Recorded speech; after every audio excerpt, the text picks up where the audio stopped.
Johnson Wagner is there right now. So, Johnson, what do you think made it so tricky today?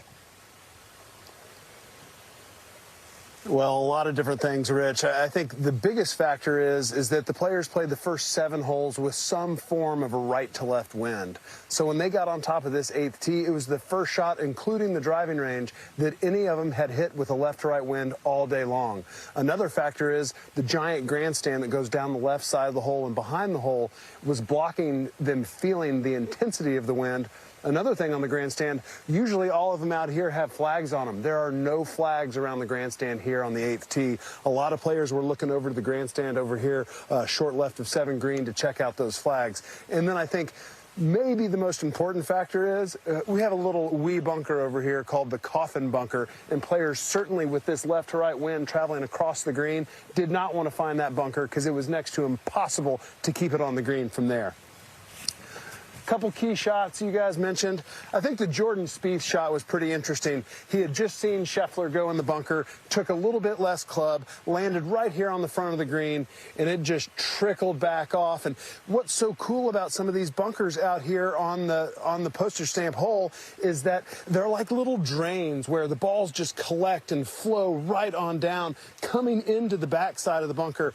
I think I've fared a little bit better than Jordan. I have missed somebody's footprints here, but Jordan Spieth had a very awkward shot. You're on a downslope. The sand is very heavy. You've got this giant face in front of you. He was a little closer to the wall. He was toying with the stance with his feet out, but he's decided to keep both feet in. And off this downslope, having to get it up quick, you've got to put a lot of speed onto this shot. Ooh. Oh. Oh, please. Ooh, just darn near went in the hole, feeling fresh. One of the coolest, well, not coolest, it was cruel and cool. Collin Morikawa's ball landed in this last little bit of upslope here and somehow managed to stay in the fairway short of this right bunker. He would end up not hitting the chip hard enough. It would go down in the bunker that would take 2 to get out of it. I just had to give myself a chance here after I got a lesson the other night from Bryson DeChambeau talking about squaring the face, kind of hooding the face with a lofted wedge and hitting a little runner off of this stuff. Really nice interaction with the turf with this shot. See if I can't do a little better than Collin here. Well, I didn't want to dump it in the bunker, but I'm certainly not going to make a double from there. Most players, when screaming off the left, trying to avoid the coffin bunker, which is aptly named because you feel like you're in a coffin with it.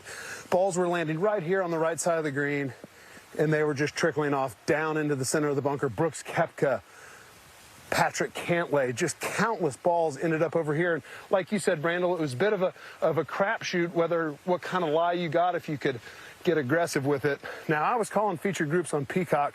Ludwig Oberg's ball landed right here, hole high, had a ton of spin on it, and it kind of ramped around the backside of the bunker and left him with an extremely awkward shot that he would hit a beauty out of, but he ended up not making the par putt.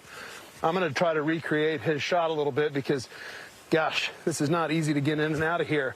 His ball stayed a little bit higher up the slope, and he actually played this shot with his right foot out of the sand. And I've got to tell you, you can get this out some 3 yards onto the green, and it may end up right back at your feet.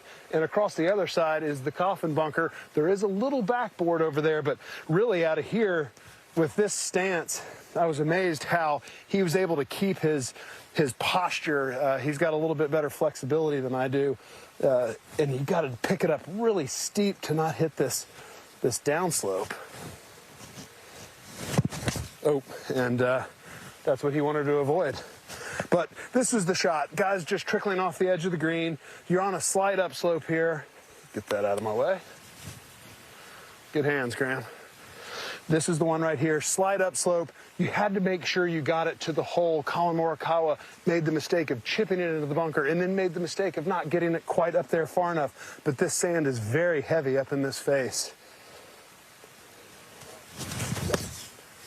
Oh, man, I have to say, really a big fan of the sand out here. It's like bottomless. You can really go down after it with a lot of speed.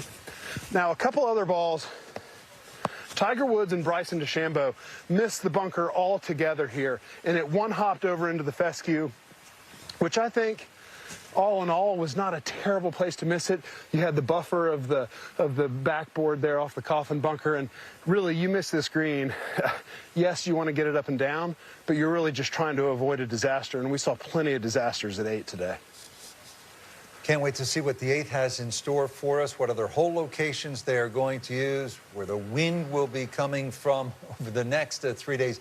Johnson, thank you. We appreciate that.